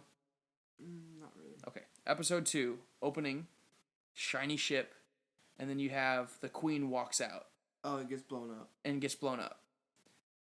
But she's not a queen anymore. She's a senator. And she still has a bodyguard double posted as a queen. I was just like, what's the point? Like, why are you still why do you have a body double of a queen when you're not even a queen anymore? Wait, was she and still, if you're was not she a queen, still pretending? At Yeah. that point, yeah, because she I thought. she gets exploded, Oh. and Padme goes up to her, and she's like, "I failed you, Senator." And she's like, first of all, no, you didn't. That's your job. That's Your actually job the was to get reason that blown you're up. there, It's like- is so that you die and I Yeah. don't. But it was like, you have a body double as a senator who's dressed up as a queen. Was that a different actress And too? Wasn't Keira Knightley in the second one? Was it? I don't think it was. I think it was completely different. Why? And so, but not only that, but it's just like, why are they trying to kill a senator? And why is the senator dressed up as a queen? It's like, I didn't get that. So that was one thing where it's Why just did like, they try to kill her again? I forget. because she's probably like the leading leader of like convincing everyone to go against. Yeah. No, that's probably the real reason, but like probably because she's the one who's trying to convince them to have like stop the Federation and not have taxes because no one likes taxes. Yeah, so you didn't like that. Okay, part. so then Anakin becomes. 10 I years remember older. as a kid, I watching. I'm like, wait, why? Who is that? Like, why did? I failed you. I think that's so funny. I can't remember who. I'm pretty sure it's I like. failed you. It's just like, no, that's your job. What did Padme say after that? She just says whatever she just says her name and then she starts crying. Yes, you did. And then the guy. Okay, so then Anakin jumps 10 years and Padme stays the same age. It's like, oh look, you've grown up, Anakin. You'll always be that little kid I've sawn on Tatooine. And then the terrible love dialogue, and then I hate sand. It's so coarse, but here everything's smooth. And he touches her back, and then he kisses her. You don't have to And touch he's my like, back to reenact here it. everything's smooth. And then he kisses her, and then the thing that gets me, you remember that scene, right? Yes. And it's awful. The dialogue is terrible. And then the next scene is like they're at the fireplace. And she's in this weird that like is the this worst scene super in all of Star alluring Wars. like push-up bra dress. And she's like, what's wrong, Anakin? He's like, I'm trembling in pain of the kiss you never should have gave me. It's like, she didn't give you that kiss. You kissed her. It's like, you freaking moron. He's literally a 15-year-old baby that just whines about everything. He's stupid. Oh, he's terrible. Dude, that is the worst scene in all of Star Wars. I would say that or him. Actually, yeah. That's the worst scene in all of Star Wars. Okay. The whole. Like, I love the whole Naboo I love scene. the idea The whole of Naboo Padme scene. and Anakin, but I hate the love story of Padme and Anakin. Yeah. Like, I wish the guy who wrote The Notebook came in and assisted with that. Because it could have been so much better. No, like, I mean, it the wouldn't- Notebook type of. Okay, it doesn't need to be tone The Notebook, wouldn't but be- the guy wouldn't who, be fit but the in guy like the they just needed Star Wars someone book. like I feel like George Lucas was like, what gets people to fall in love? Well, he grew up on sand and he obviously doesn't like sand and her back looks smooth, so maybe he should talk about how everything's smooth here. The problem I had with it, obviously the dialogue was bad, was there was no reason that Padme liked Anakin. I don't understand. You don't have Christensen's pretty hot. Well, other than the fact that but she didn't seem like somebody who would go for a guy just because they're hot. You know what I mean? There was nothing about Anakin that besides their past connection, or it's just like perhaps, but I didn't get like when they were riding in on I truly it's like deeply love you. Before we die, I want you to know. Yeah, so I was like, why? What has he done? And then, for me, what got me was so they kiss, yeah, and then their lips are still so close. They would have been in sight of Obi-Wan by that time. Obi-Wan would have saw them, like, hey, what were you doing so close together? Oh, she was just telling me the codes. They were just banking that he wasn't paying attention to the entrance of the cave. When I was like 12 and I saw that movie in theaters, I still was like, Obi-Wan would have saw that. Like, guys, like, back away. Like, chill, you're gonna get caught. So funny. Yeah. So then it gets to the fight scene, the fight pit. Fight pit was pretty cool, right? Yes. What do you think? From the Clone War, from the what do you call it? The arena. Geonosis Battle Arena. Yeah. From there onwards, the movie was pretty good. Yeah. But everything before that was just not good. Yeah, it's garbage. It is stupid. What do you think of Count Dooku as a bad guy? Count Dooku was great. I hate him. What? I feel like they were like, we need a Saruman for Star Wars. Well, the thing, okay, maybe you don't like the placement of him or how he wasn't in episode 1, but him himself as a bad guy was pretty good. He talked too much. Yeah. I to hate me, guys. he seemed like that talk. guy who knew what he was doing. I feel like he was that guy who wanted you to think he knew what he was doing. Which is fine. Either way, But he didn't. He just talked too much. I don't like bad guys who monologue, and he was just the monologuing bad guy. You know what I mean? He was just like, let me just be the guy who tells you our master plan. Let me be the guy who smack talks you. Let me be the guy who cuts off a few of your limbs. Like, he was just He was the all talk guy. He's like Master Yoda. You know, we're not even get to that point because I'm gonna vent about that later. But he just talks too much. He's just blah. Every time he opens his mouth, it's just terrible exposition dialogue. It's like, okay, Count Dooku, thank you. Okay. Now I understand the story better just because of you. I get that. So because of that, like, you know, Obi-Wan first sees him the first time you see Count Dooku. He's explaining his master plan. He's just like, it's like we've got the Geonosis army. Like, yeah, No. Before he gets caught. Before he gets sees caught. Count Dooku walking down the hall yeah. with the separatist leaders. That was and he's like, we've got the army, and the Jedi don't know about it. And he's just like, my master. It's just like, wow, perfect timing, Obi-Wan. First of all, he should have been able to sense something. Yeah, I agree with that. Actually, I never thought about that. Yeah. But it's just funny. Every single time you see him, he's giving some crazy exposition dialogue, and I just can't stand it. It's just like, without him, we would have had no idea what was going on with the story. Yeah, exactly. So I totally agree. Okay. So I Boba Fett, he got his head cut off in that arena scene. Samuel L. Jackson actually Boba Fett had was some so purpose. stupid. Like, it was boring. He was cool when he did the little flippy with the gun No, thing. that was the one cool thing he did. That was the one cool thing he did. No, actually, no. I loved the scene when Obi-Wan fought any Jango character that doesn't have a lightsaber is just not. Fett. I just can't see them as a good fighter. He was threatening when he was first fighting Obi-Wan.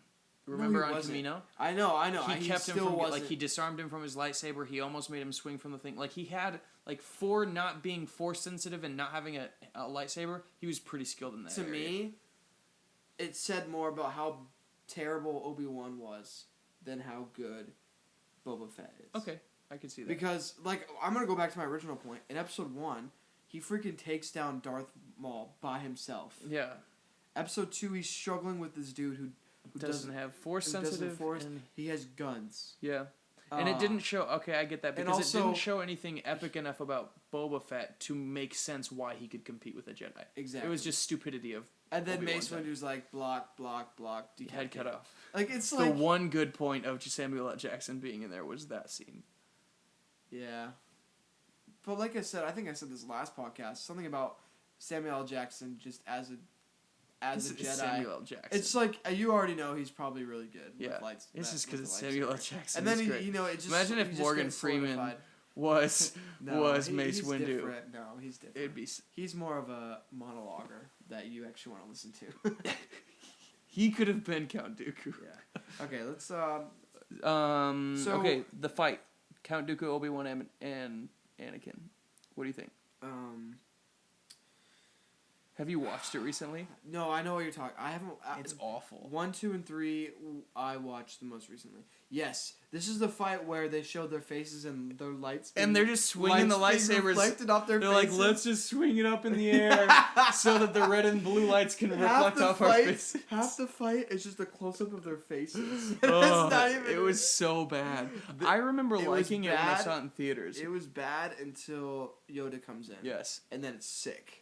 It's sick because of Yoda. Yeah. But there's just jumping around. It's Count Dooku again with his stupid monologuing. Like I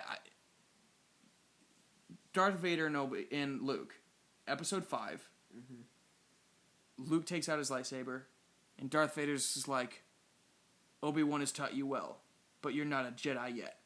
It's on. They're fighting. That's all you got. With Count Dooku, he's like, Master Yoda. It's like blah, blah, blah, blah, blah. He's just like, lightning. Yoda catches it. Lightning. Yoda catches it. Rocks. Yoda catches it. And he's like, it is obvious that our skills cannot be determined by our knowledge of the Force, but by our skills with the lightsaber. It's just like, we don't need anyone to say that. Just let them fight. Yeah. And lead to that. But then totally. Also, I feel like it should have been backwards. As much as it was the coolest thing for Yoda to take out a lightsaber and be like, no way is this guy really gonna fight, and can he really move like that? I loved it. It was a better reveal for cinematic reasons.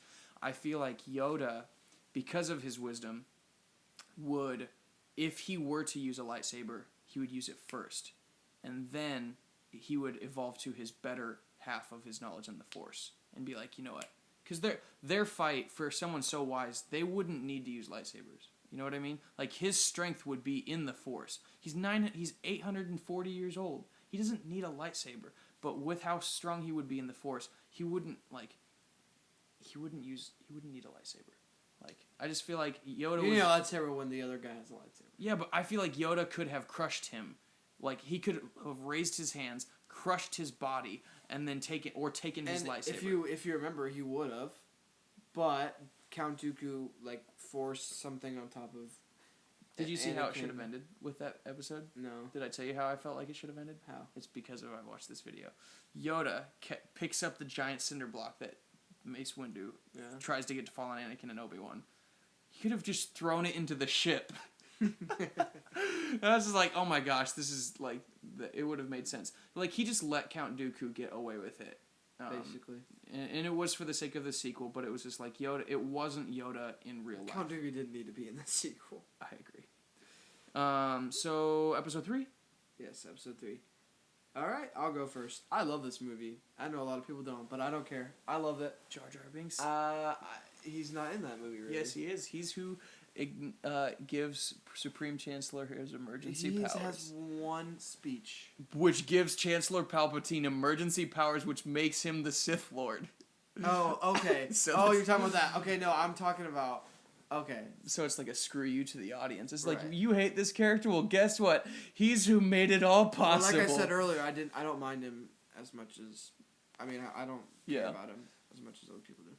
But I love this movie. I love the lightsaber fights, even though, like, in reality, they're probably stupid and too coordinated. But I don't care. I liked them a lot. I thought the tone of this movie, I thought it was really emotional. Yeah. Like, and I was able to get into it more than the other ones. The music score, I felt like was more intense than the other 5, I would say. It was more intense. And when everything was crashing down and falling, part of me felt this depressing tone, and I was like, they did a great job of capturing was just crushing, that. and I'm just like, and it made me love it more because I was like, everything I loved about the Jedi and the Order and the last 2 movies is built up. It's like all crushing down. I liked Anakin because when I watched it, I was like a rebel kid that loved rebel characters. Yeah. And that's what Anakin embodied, so I loved that. Mm-hmm. What else do I like? The clones were actually cool in this movie. Did you know, I think I might have shared this with you before, for episodes 2 and 3, they did not build one suit of armor. All of the clones were CGI. Isn't that crazy? I didn't know that. That is amazing. Like, I watch it, if you watch it again, it's actually very obvious. Oh. It was almost, I didn't catch it until this time, just because I started to pay attention to more, for real props and real sets for this movie, the episode 7, and they didn't build one suit of armor. Everything was. I don't know, but you get what I'm saying. The clones were cooler in this movie than the other 2. Yeah, there was they introduced the different colors of clones. Yeah, and the hierarchy and the stuff. Commander something, Captain Boba Fett something. No, he wasn't Boba Fett. He was the commander. Yeah, I know who you're talking about. Yeah. Also, I really liked General Grievous. Yes. I thought he was cool with the four, and just that planet that he was on too. It's like a really beautiful planet. Mm-hmm. I do wish that the fight between Obi-Wan, obviously Obi-Wan would have won, and I liked the way that he died. I just didn't like, what in the expanded universe, which I know isn't canon anymore, but it's those lightsabers that he got from killing other Jedis. Mm-hmm. He did, and he explains that. Okay, so he does. Within 15 seconds, Obi-Wan's already cut off 2 of his hands, and I just didn't like that. No, I did. I like that. General Grievous doesn't have the Force. Obi-Wan does. Obi-Wan in number 3 showed the Jedi that he should have shown in Episode 2.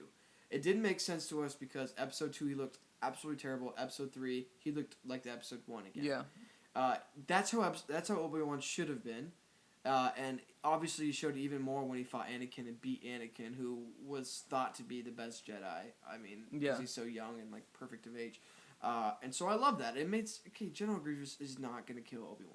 I knew he wouldn't. He's not gonna I just wish that it wouldn't have been in the first 10 seconds. That's it was just it was so this guy's crazy, spinning his lightsabers around, and then within 10 seconds he's lost 2 of his arms, and they're already on the run. I was just it's they wanted the whole running away scene, and I just wish that they would have had even a minute of fighting Okay. Like, it was just like 10 seconds, he's lost arms, they're already on the run. See, I can buy that. So. Episode 3, okay, we can get to stuff I don't like now. I didn't like the beginning. Where are they? There's like the ray shields. The ray shields. Yeah. Oh, better than the this. very beginning, the space fight Yeah. was awesome. I really liked it. And there was like the buzz droids and like they're like trying to get in. That was cool. Yeah.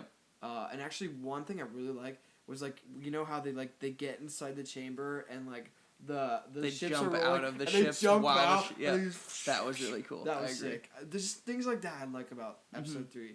The one thing that I noticed about that was Obi-Wan hopped out, and it took Anakin a while to get out, and I feel like those roles would have flipped. I feel like Anakin would have been the quick to hop out, and Obi-Wan would have been the one to take his time to get out and fight. So that was something that I noticed. I mean, that's a small thing. It was a small thing, but it was just like for the sake of their characters, Anakin's always the one to jump to a fight, and Obi-Wan.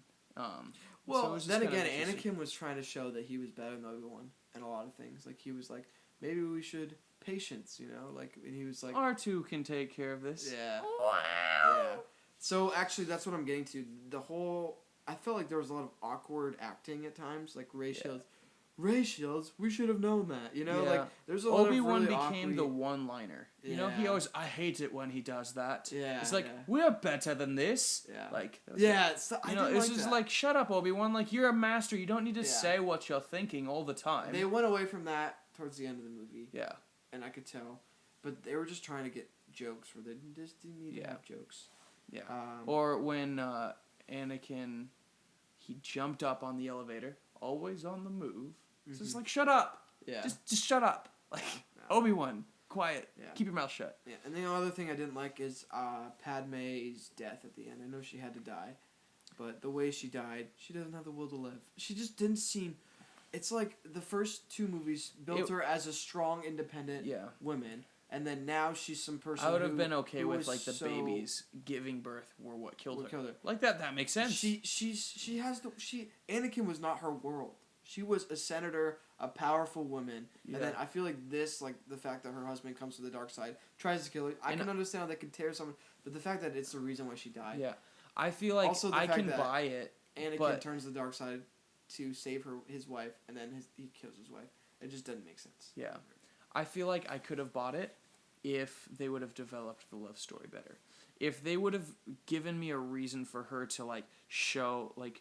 For me to see that he is her world and to believe that and be invested in that, and those characters are like, oh my gosh, like they're the best couple ever. If they give me a reason to believe that, maybe I could see how it broke her heart. They try it with the whole dream thing and like she's trying to comfort him. But everything was so forced. No pun intended. It didn't work. But yeah. So and then also I agree. Like I get how he choked her and that's what killed her. I think that is probably. Did you notice? I think I might have told you this before. The first time he uses his signature move was on his wife. Mm-hmm. Isn't that amazing? Like, to me, that is the scariest thing ever.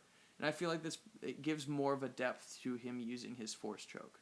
Yeah. It's just like, this is how I killed my wife, so I'm going to kill everyone that I get mad at with. Wow. Using, I didn't think about it's that. freaking terrible. That's deep. It's terrible. Hashtag deep. Hashtag tweet it. Hashtag Star Wars. How we, like, talking about how she lost her will to live. The other thing is, like, I feel Anakin turned to the dark side a little too easily. You can see him turning to the dark side, but it just went like 180 degrees, where it's just like, you know what, Master Windu, I think he's the Sith, and he's sincere. He's getting it out. Like, he's coming out of the closet. I've been talking to Palpatine. He's been trying to deceive me. He just admitted he's the Sith, and he's like, he wants to do something good, and then in 2 minutes, he goes over, he sees the master that he just talked to get killed, and then he's just like, okay, I'm going to turn to the dark side. Yeah. Okay, I'm going to kill younglings. Okay, I'm going to kill my wife. It was just like, what? Yeah. It just made no sense. Yeah, well, he's a polar op. He's a extreme dude. If he does something, he does it to the extreme. I agree. It just made no sense. And he's bipolar in a sense too. Like you got the fact that he was not a mature person. Sometimes he would do things that he shouldn't have done. He doesn't fully understand what he's doing. He just is really emotional and is controlled by his emotions. Mm-hmm. And so that's kind of showcased in the fact that he just clings onto this dark side thing right away because he's just so emotional and everything that's happening. This is his response to it. I get that, but He I'm just doesn't- gonna he say doesn't in the actually- context of where does he show that he cares about anybody other than his family? in the context of like just they say he's the most powerful Jedi ever, right? Mm-hmm. He's got the most midi-chlorians. Stupid. Oh, we didn't even go over that, but whatever. I don't want to. He has the most midi-chlorians compared to anyone. That's more than Yoda. Yeah. And because of that, he should have I feel like he might not have the most maturity, but he should be at least a little stronger in some area. He should be wiser. He should be either wiser or have some skill set better, and he doesn't demonstrate that until he actually is Darth Vader. You know what I mean? So I just feel like he was too easily manipulated. He too easily went from I'm gonna stop the Sith Lord to I'm gonna go kill baby Jedi. I agree. Whoop, whoop. Well, but then again, the whole baby Jedi thing, he never actually showed that he cared about anybody other than his family. I agree, And but it's just I don't think it literally is a completely killing 360 degree. killing younglings probably isn't that big of a deal for him anyway, because he only cares about his family. I see what you're coming at. He didn't care about the Jedi Order. He didn't like the other Jedi. Yeah.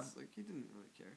He didn't really care about killing Mace Windu either, because he was really the reason why he recently died. So epic Jedi fight, and yeah, epic Jedi fight was obviously great. it was phenomenal. Yeah. I feel like the one thing that I don't like about that would be, they were like, they would just walk onto sections of the building that just made no sense to go on. Where it's just like, oh, you have me pinned to a corner. Let me jump on this beam that I can barely balance on. Yeah. So it was like, it looked great in the movie, but it just made no sense to do. Yeah. Return of the Jedi.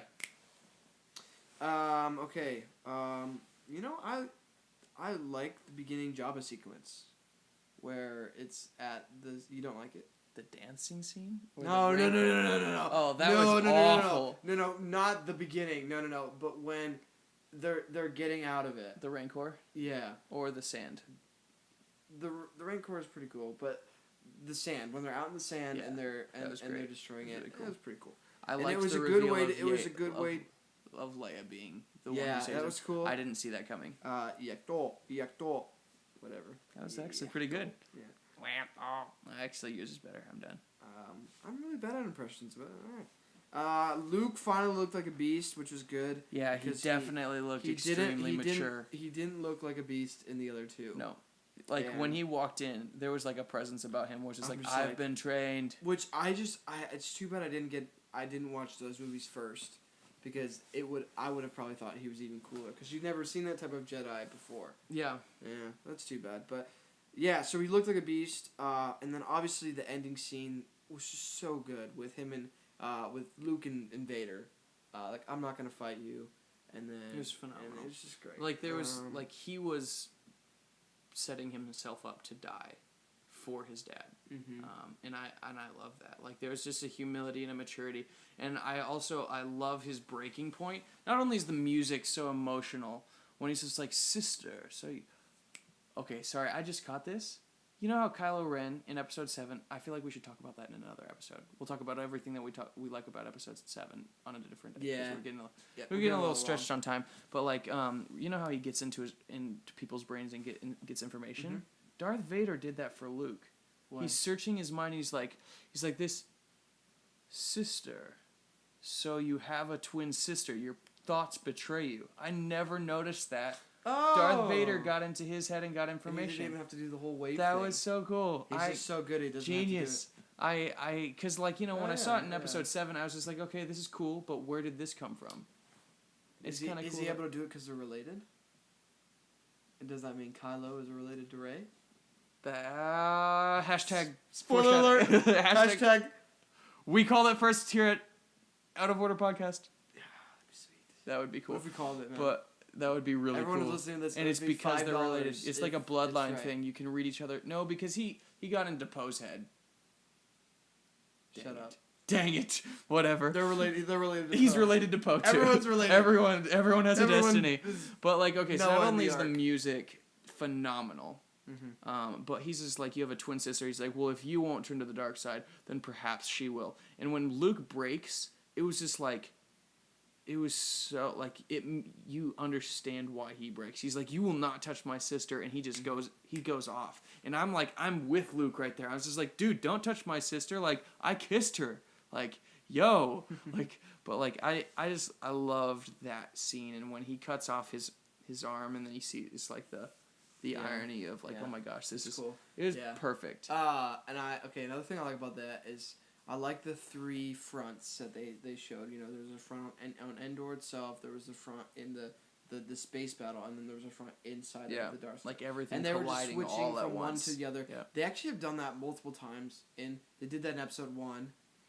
They did that. They did it in all of them. Every single movie follows that. Did they do that in every single movie? Mm-hmm. I don't know. In the prequels, they did. They followed that recipe, where it's just like there's multiple things going on at once. It was done best in episode 6, though. Absolutely.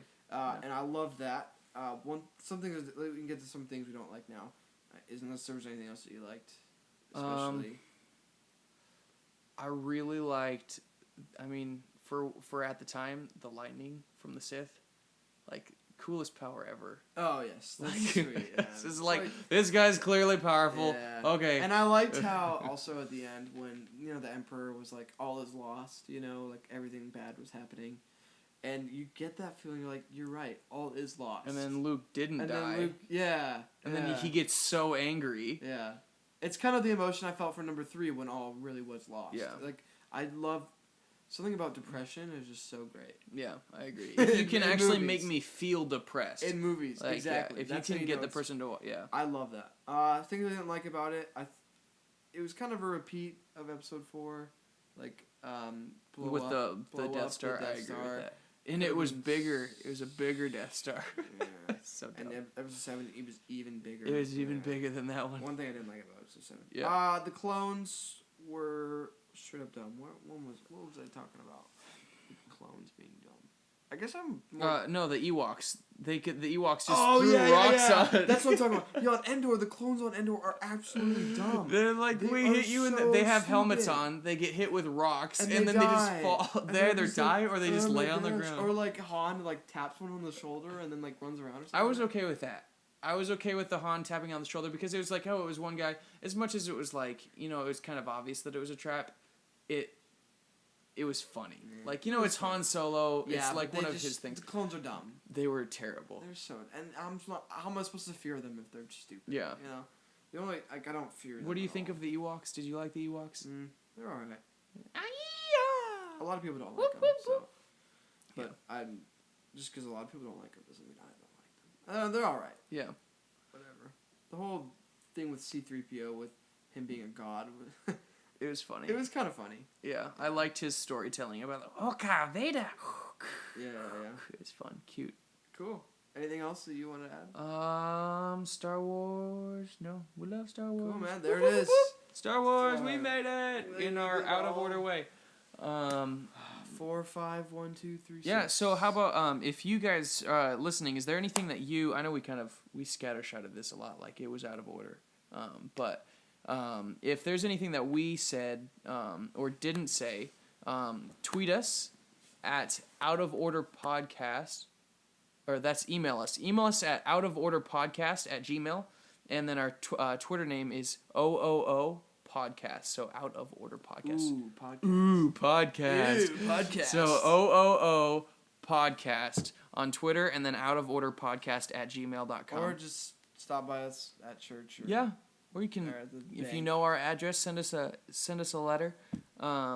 So yeah, if there's anything that we missed or anything what's your favorite part about Star Wars or your least favorite, or if you have any questions that you want us to answer about like what we think about something, feel free to tweet us. Once again, at OOO Podcast. OOO. Follow us. We would love to have you. That's where we're gonna give updates. We're gonna post our podcast there first. It's great. Yeah. Maybe post some dank memes on there too. Some dank memes. All right. So David's story time. Yes. But it's my story time. Right. So this is what we're gonna do at the end of every podcast. We're gonna tell a story, interesting story of the week. And since we're taking up your time. Right. And this is my segment, so I'm gonna announce it here. It's gonna be David's story time at the end of every segment. Last week, obviously, I'm sorry, I forgot my story, so I gave up some. The fish heads, but it was good. It tied interesting. together finding Right, Hitler. but I so- think you have one, right? Yes, I have one. Okay. Go ahead and share. So, Tell us about your interesting story. so I have a junker car. It's not really that important. It's a 1999 Dodge Intrepid. Oh, it's an old. Yeah. It's So I parked my car across it. So we've got our driveway. I parked my car across the street from the driveway. Mm-hmm. And my sister one day, I go upstairs. I'm about to go to work. Brittany. Mm-hmm.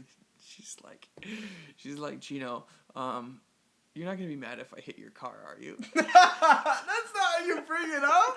That's not how you say it. So I was like, what? What happened? She's like, well, I was backing out of the driveway and I wasn't paying attention, and I hit your car. And she's just like, can you not park there anymore? Because like it's really hard not to hit your car. And I almost wanted to laugh. You know, for me, I honestly don't give a crap about the car, and as long as it still runs and it doesn't damage it in a big way, it's not a nice car, and it was already like old and doesn't look pretty, so I don't care. But it was just so funny because like, it was like I hit your car, and it's your fault for parking there. So like, can you not park there anymore? I was just like, what?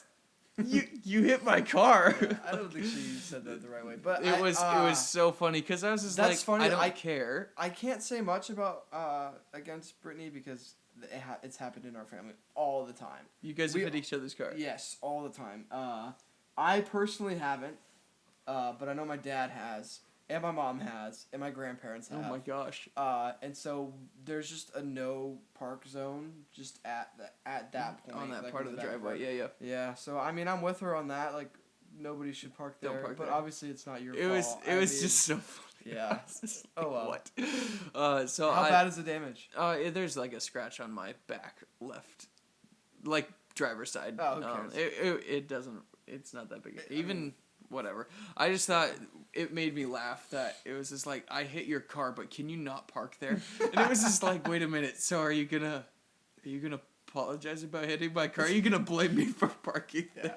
But I told her, I was just like, don't worry about it. How like trying to control an emotion. Like, are you gonna be mad? Like basically saying, don't be mad. Like yeah. By like pointing out the way that the person's gonna feel like, before they do. You were gonna be. You keep them from expected. feeling it. Like, I'm expecting you to be mad, so don't be mad. Yeah. Oh well. Reverse psychology. Oh well. Science. We love you, Brittany. You're awesome. You're great. Thanks for the damage. But anything else? Anything else you want to share? No, that's about it. All right. Last thing. If there's anything that you want to hear us talk about on any episode, subject matter, what your favorite movie is, or if you want us to dig in deeper about a certain part about Star Wars or anything at all, tweet us. Once again, OOO podcast. Yep. And or email us at outoforderpodcast@gmail.com. Yep. So yeah, we're moving up in the world. Thank you guys so much for listening. And on 3, close it off. Yep. All right, 1, 2, 3. Have a Tempur-Pedic day.